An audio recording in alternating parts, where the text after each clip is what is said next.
Ethan Del Rosario. This has been Joy Marie Fabregas, officially signing off. Joy at Ethan officially signing off. Kathniel comeback na nga ba ang kasunod? Fans abang na abang. Naghatid ng matinding emosyon sa fans ang official signing off ni na Alden Richards at Catherine Bernardo bilang sina Ethan Del Rosario at Joy Marie Fabregas sa pelikulang Hello, Love Again. Ang iconic line na, Alden, this has been Ethan Del Rosario. Catherine, this has been Joy Marie Fabregas. Kathden, officially signing off. Nagbigay ng bittersweet na pagtatapos sa tambalang Kathden na minahal ng marami mula sa kanilang pelikula na Hello Love Goodbye at Hello Love Again. Inanunsyo ni na Alden Richards at Catherine Bernardo ang kanilang opisyal na pag-sign off bilang sina Ethan at Joy. Ang kanilang mga karakter na unang nagpasakit sa puso ng fans noong 2019 ay naging simbolo ng realistic love story sa pelikula.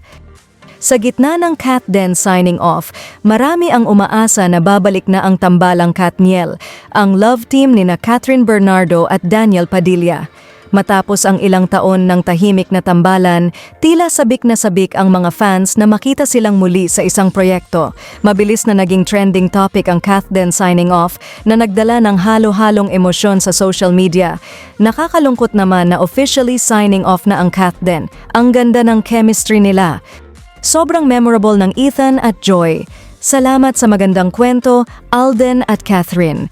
Kung ito na ang huli nilang movie together, sulit na sulit naman. Kudos Kathden. Ang official signing off ni na Alden Richards at Catherine Bernardo bilang sina Ethan at Joy ay nagdulot ng lungkot ngunit kasabay nito ay nagbigay rin ng pag-asa sa mga Kathniel fans.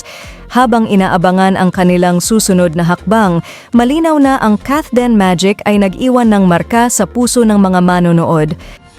Ikaw, pabor ka ba sa Kathden comeback o mas gusto mo nang bumalik ang Kathniel?